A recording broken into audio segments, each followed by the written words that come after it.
Orient. दिन भर में न जाने कितनी बार हमारा इस शब्द से वास्ता पड़ता है। फैशन के लिए तो हम बड़े मजे से ओरिएंट ओरिएंट लिखते और बोलते रहते हैं। आखिर ओरिएंट का मतलब है क्या? इस एक शब्द ओरिएंट की बुनियाद पर आज का आधुनिक युग या मॉडर्न जमाना बना हुआ है।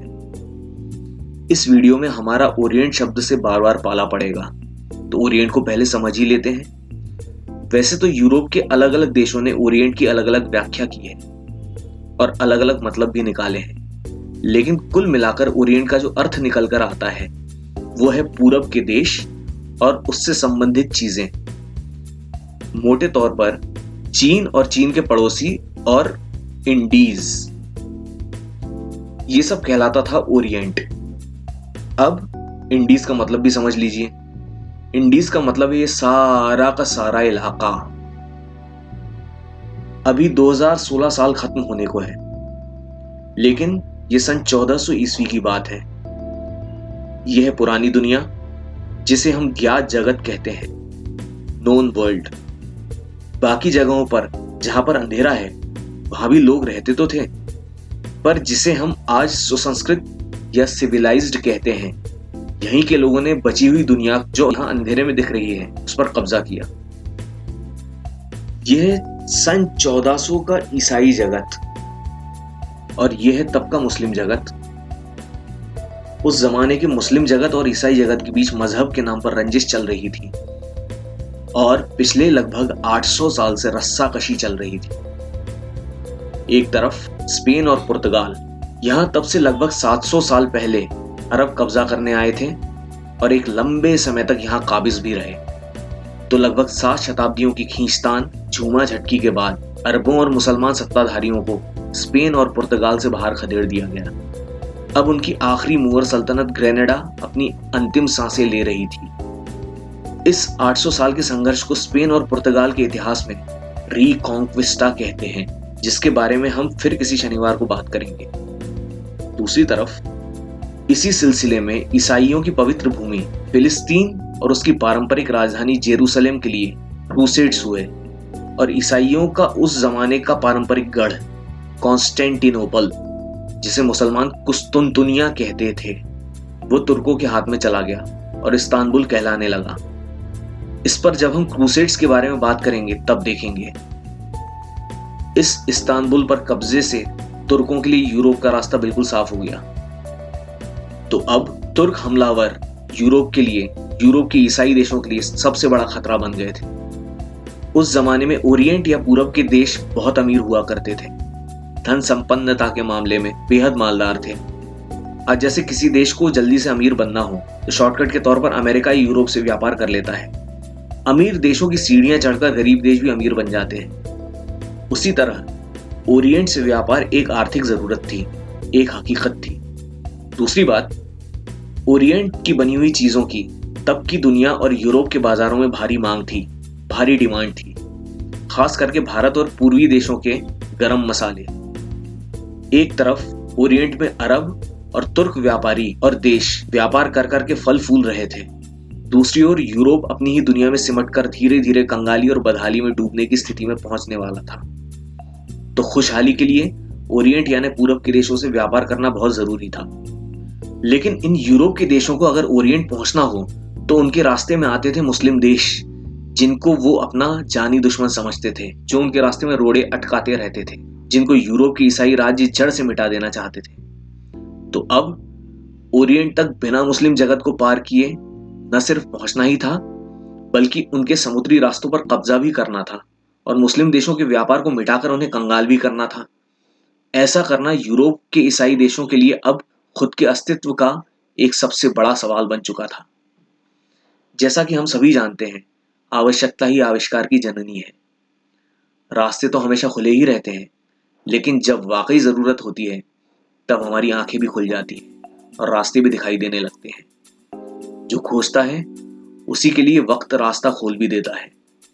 समंदरों को पार करके ओरिएंट पहुंचने की प्यास लगी तो खारे पानी के समंदरों के पार भी संभावनाएं दिखने लगी। ये जो समंदरों की यात्राओं का दौर शुरू हुआ, ये कब और कैसे हुआ, पुर्तगाल और स्पेन में ही क्यों शुरू हुआ, इस पर हम किसी शनिवार को विस्तार से बात करेंगे। अफ्रीका के दक्षिण से होकर भारत पहुंचने का ख्याल पुर्तगाल में जोरों पर था। अभी तक यूरोप के किसी भी आदमी ने अफ्रीका का दक्षिणी छोर देखा नहीं था, जबकि दूसरी तरफ अरब, भारतीय और तुर्क व्यापारी अफ्रीका के पूर्वी तट पर लगातार व्यापार करते थे। ये व्यापार मोजाम्बिक तक फैला था। सन 1480 और 88 के बीच में पुर्तगाली नाविकों ने, पुर्तगाली खोजकर्ताओं ने अफ्रीका का पश्चिमी तट खोज डाला, लेकिन अभी भी वो दक्षिणी छोर से दूर थे। सन 1488 में पुर्तगाल के बार्थोलोमियो डियाज ने केप ऑफ गुड होप को पार कर लिया और मोसेल बे जा पहुंचा, लेकिन तूफान के चलते उसे वापस लौटना पड़ा। सफलता के इतने करीब आकर इतिहास में अपना नाम दर्ज करवाना उसके नसीब में नहीं था।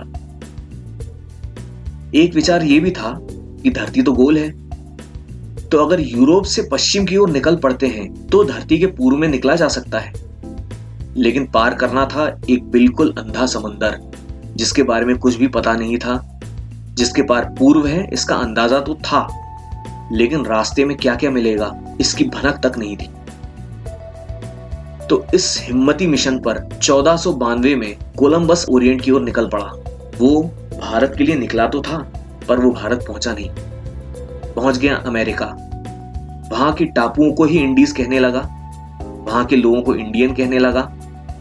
वहां के मूल निवासी और आदिवासी आज तक इंडियन ही कहलाते हैं। आपने सुना ही होगा रेड इंडियंस। तो फिर इस तरह से ये टापू कहलाने लगे इंडीज।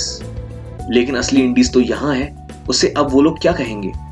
इसलिए फर्क करने के लिए ये हो गया पश्चिम में वेस्ट इंडीज और असली इंडीज मतलब पूर्व का इंडीज कहलाने लगा ईस्ट इंडीज।